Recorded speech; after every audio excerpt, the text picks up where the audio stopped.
Hey everybody, welcome back to our Kratom Addiction and Recovery Daily Devotional series.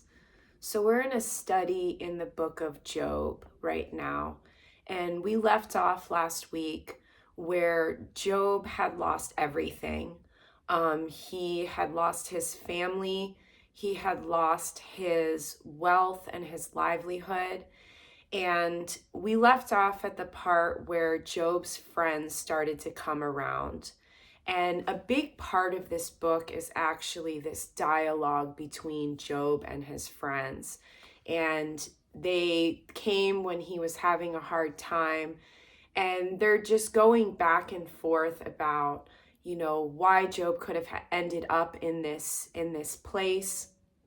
They really start going into like the justice of God, and that, God wouldn't allow anything like this to happen to somebody who didn't deserve it. And so there's a lot of back and forth between Job and his friends over the next good 10 to 15 chapters of this book, where they just go into like all of this stuff of going, back and forth talking about, well, God is just, and this is what he does. And then Job is responding with that, he is innocent.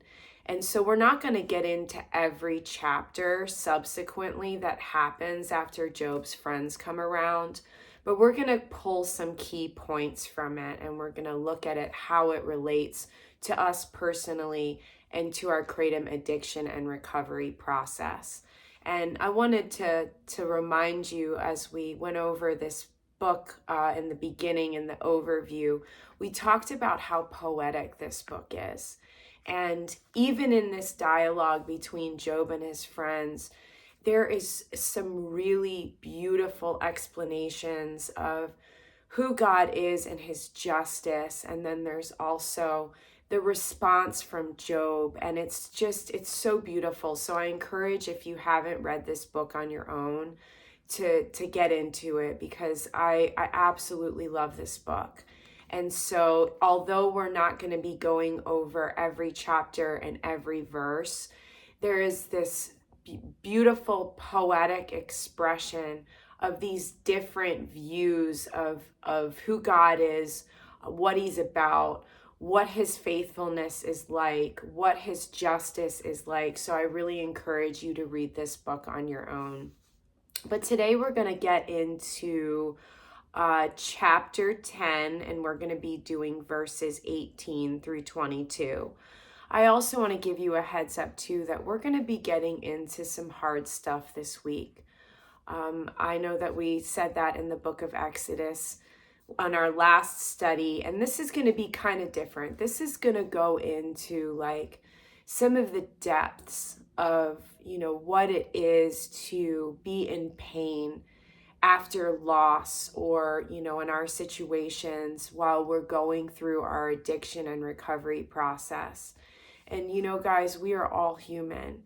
We all feel pain. We all struggle through this process of this addiction and recovery. For some, it's easier than others. For some, it's harder than others. And so when we look at Job and we look at the struggles that he had and the depths that he went to, it'll give us the chance to explore those depths together. And I say it all the time on here that I am here to encourage and uplift, but I'm also here to be real. And there's a reality of this addiction and this recovery process that is very dark. And so I want to look at that together, and I want to look at that in a way where we can look at it more objectively together, because when we're going through this darkness, when we're going through these depths, it can be all consuming. And I know this very well because I had a very hard recovery process. It took me about 1.5 years to get to a point where I felt like I was at my new normal after my addiction. And so I went through many depths during this 1.5 years. And I think it's important here together that we look at these depths, and when we can take ourselves out of our own personal experience that we're going through, the pain, the suffering, the struggles, the challenges, and we're able to look at this more objectively together. What my hope is and my intention is that we'll be able to step back and look at this in a way that, will give us more insight into our situation together. So we're going to be getting into some of that this week, because this is the part in the book of Job where he's, like I said, talking with his friends, and his friends are being kind of like accusatory in a way.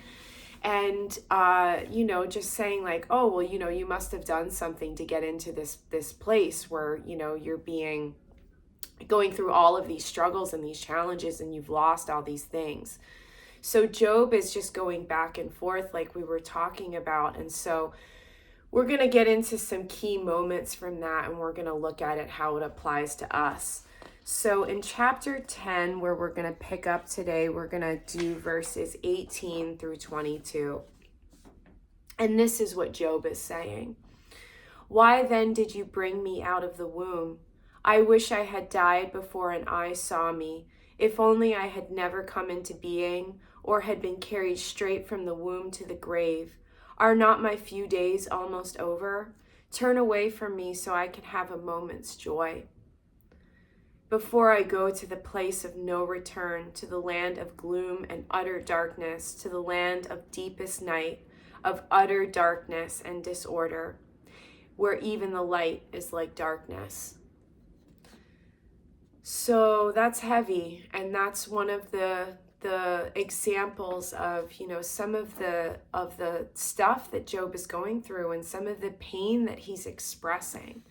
And so what does this mean to us? How does this apply to what our situation is? Like we talked about a moment ago, we're going to be going into the depths with Job and looking at what he's going through, and we're also going to apply it to our situation, and we're going to go into our own depths this week. And, for some of us, it's easier than others, but for a lot of us, we go to some really dark places.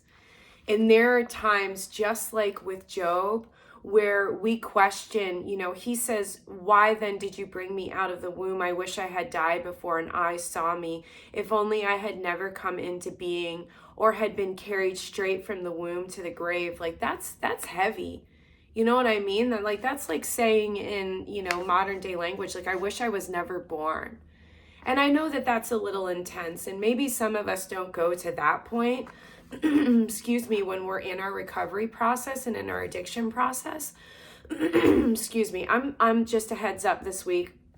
I'm fighting a little cold. It's nothing serious, but I know I'm always clearing my throat anyways, but it might be a little bit more this week, so I apologize for that. And my voice may get a little raspy.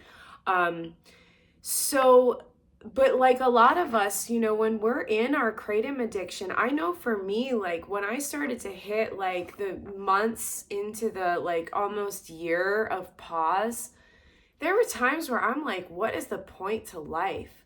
I was never, thinking about like, ever like not wanting to live anymore, other than in the deepest, darkest parts of my addiction, which I've shared the story of. But when I was in my recovery, I never hit that low, but it was really hard. And, maybe we should talk about it, because it just came up that when I was in the worst part of my addiction, you guys, I didn't want to live anymore. And it wasn't that I was going to do anything, because I love the people in my life too much. And even when I was a million miles from God, I still felt a sense of purpose to my life. So I would have never done anything, but I literally got to the point where I didn't want to live anymore. I was in such agony in my addiction. I got to the point where I wasn't leaving the house, and I had lost 40 pounds that I didn't have to lose. I wasn't able to eat. I wasn't able to sleep. I was in so much mental and physical and emotional and spiritual anguish. And I relate with what Job is going through, because, similarly, I was at that point where I was like, why am I even alive? Like, if this is what life is, why am I even alive?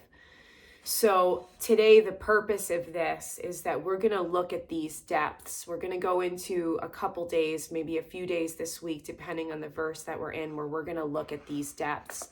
And so what's the point of this? What's the purpose of this? I know that this sounds cliche, but I love this saying, and I've put it into like many of my song lyrics, that it is always darkest before the dawn. And how long the darkness is going to last, we never know, but the dawn will always come. And so when we are in our darkest moments, it does not last forever. And I constantly say this to you guys, that like the darkness, the depths, the challenges, the struggles, the pain, all of this is teaching you. All of this is refining you. Whether or not you know it in this very moment, it is. And whether or not you're ready to quit kratom, and how long it's going to take you to go through this process, the deepest depths are some of our biggest teachers. Because when we move forward past those depths and we reach the dawn, we reach the light that's on the other side of this darkness, for me, this happened, and I hope that this happens for you. I hope that you never forget that darkness and you never forget those depths. I don't. That is a huge component of me staying sober, because I remember those depths. So if you're there right now, I encourage you. It's really easy to want to zone out. It's really easy to want to just not like want to think about it. Yes, there's going to be stuff now that I'm 3 years out from my kratom quit. There are things that I don't remember. Like, it's the way that our brain works, where like are some things that are so painful that our brains like literally cannot like retain the memory because it's so painful. But there are aspects to that darkness that I will always remember, and I will always keep in the forefront of my mind. And I know that some of you are still there now. And so how can we apply this right now to where you're at? This has purpose, is how we can apply this. And this will not last forever, is how we can apply this. And that, wherever the depths that you are right now, however hard and painful it is right now, that this can be the turning point for you to start moving towards the dawn, start moving towards the light that's ahead. And, I wish that it only lasted for a night, the recovery process and the quitting process, but it doesn't. And, you have to go through that to get to the dawn, but it is 100% worth it. And I promise you that. What we can look at with this too is that, like, what does it look like to be at your lowest with God? And you could be in a place like me where you're not cool with God. I returned to Christ when I was in my deepest depths. And so, what does this look like when you're in these depths with God? Are you like me, where, you weren't cool with God? And, does it look like that this could be the opportunity for reconciliation for you, where it doesn't need to be this formal, like, fancy thing where you go to a church and you sit down with a priest or a pastor and, this whole thing. Like, for me, I was in a room alone in the dark by myself, and I was in those depths that we're talking about, and I just cried out to God very simply. And I asked him to show me the truth. And it can be as simple as that. It can be as simple as, like, if you don't even know who God is, just asking him who he is. And these questions, like, there is nothing wrong. Like, as we're getting into this book in Job, he's asking questions here, like, why did you even bring me out of the womb? It is okay to go to God in pain and in sadness and lament to him. Lament means a passionate expression of grief, and it's an old school word that I absolutely love, because I think that's so beautiful, that, we can go to God in our grief and passionately express that to him, and ask him questions, ask him how long, Ask him, what's it going to take for this to give and for this to change? And, so what does this look like when you're in the darkness and in the depths right now? And if you're there, I encourage you to ask God. I encourage you to go to him and just pour your heart out to him and cry if you have to, scream if you have to, like whatever it takes, because that's really what it means to like be authentic and honest with God. We lie to ourselves and we lie to others when we are in this addiction. And I think that the first step of like getting real and being honest is going to God. So even if you're not in your recovery, that's some ways that in this darkness and in these depths, you can find meaning and purpose in them. So I'm looking at my notes. So again, like this is not for nothing. No matter what you're going through right now, this is refining you and this is building endurance in you. And I know that you hear me say that, and I know that it's probably just like, yeah, whatever, like that doesn't help me right now. And so I completely get that. But I'm here to remind you that it is for a purpose and that it is for a reason why you're going through this. Sorry, I have a hair stuck to my face. My bad. So this is for a purpose. And this is a process, you guys. This is a non-linear process too. It has no time frame that is specific that we can go, okay, this is going to be over in a week. Okay, this is going to be over in a month. And that's where it really comes down to like digging our boot heels in the ground and getting through it moment by moment, second by second, if we need to, day by day, week by week. And I've talked about here before, like, what are your dreams that you've lost to your addiction? And we talk about like big picture thinking. And there's a time and a place for that. But when we're in the early stages of recovery or we're still in our addiction, it isn't the time for that. It's time for a moment to moment moving through it. Because sometimes 5 minutes from now may seem like an eternity away and we don't know how we're going to get through it. But it's a moment by moment process. And this is an opportunity as well. This is what is strengthening you in the Lord. Surrendering every moment to God and having him be your strength.